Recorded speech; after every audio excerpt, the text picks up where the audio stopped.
All right, everybody, welcome back. Ready for another deep dive? Today, we're going to tackle the American education system. Ooh. Yeah. Specifically, the concept of factory model schools Interesting. and how progressive education really impacted, the system we all know and maybe love. Mm-hmm. So we're going to be looking at a really interesting YouTube video from Mrs. Media Okay. called Factory Model Schools and Progressive Education. And the big question I think we're going to be wrestling with today is, does this factory-style system really create better citizens like it was, originally supposed to? Well, a good place to start with this is with John Dewey. Oh, yeah.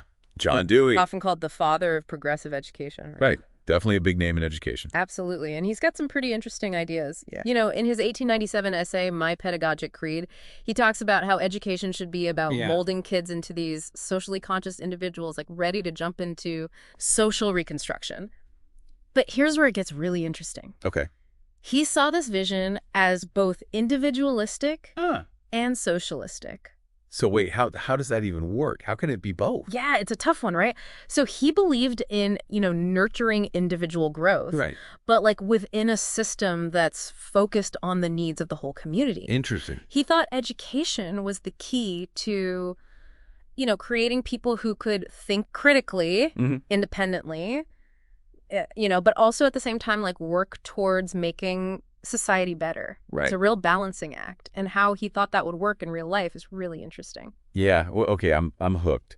Tell me more about this whole social reconstruction thing. What did he actually mean? Well, so you got to think about the time Dewey was writing this, right?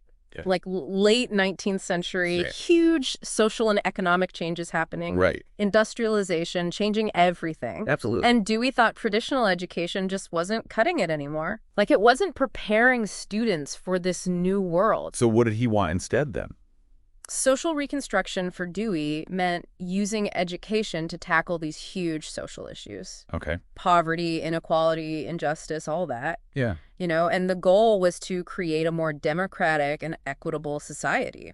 So he wasn't just talking about like ideas. No. He wanted to actually change things. He wanted real change. That's pretty radical for that time period. Oh, yeah.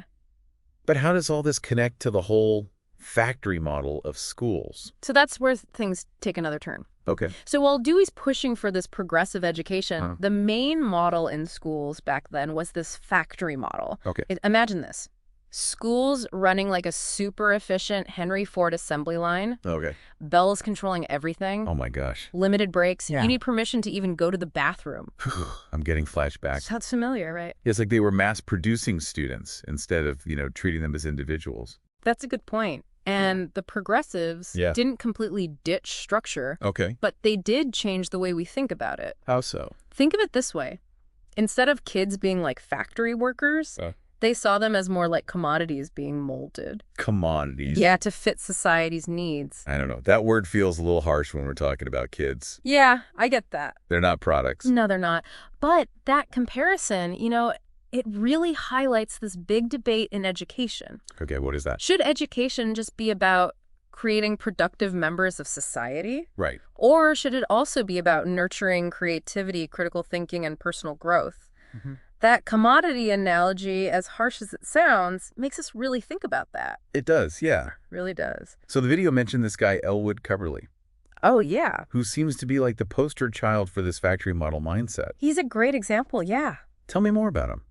So he was like a big deal in education administration. And in his 1916 book, Public School Administration, he straight up says schools are factories. Oh, wow. He saw kids as the raw products. Really? Yeah, raw products that are shaped into the finished goods that society wants. You really use those words. Oh, yeah. Raw products. Yeah. Finished goods.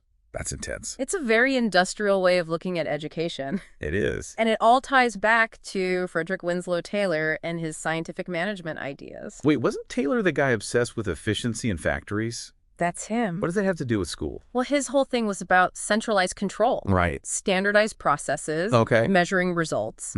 And those ideas were all over the education system. Really? Think about it. Standardized tests. Oh, yeah. Strict curriculum. School boards and administrators calling all the shots. Wow.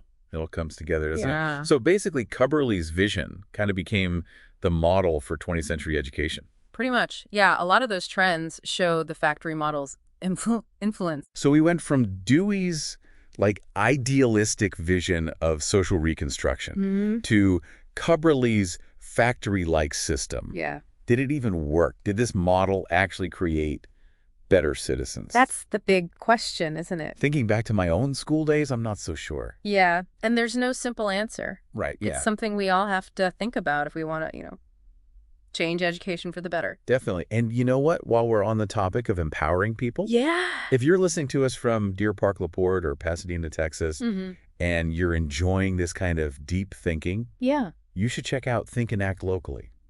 They're all about giving folks the tools to make a difference right here in their community. Great organization. If you're into that kind of thing, you can support them at thinkandactlocally.com/donate. Awesome. Link is in the show notes. Perfect. Thanks for joining us on this deep dive. See you next time. Bye, everyone.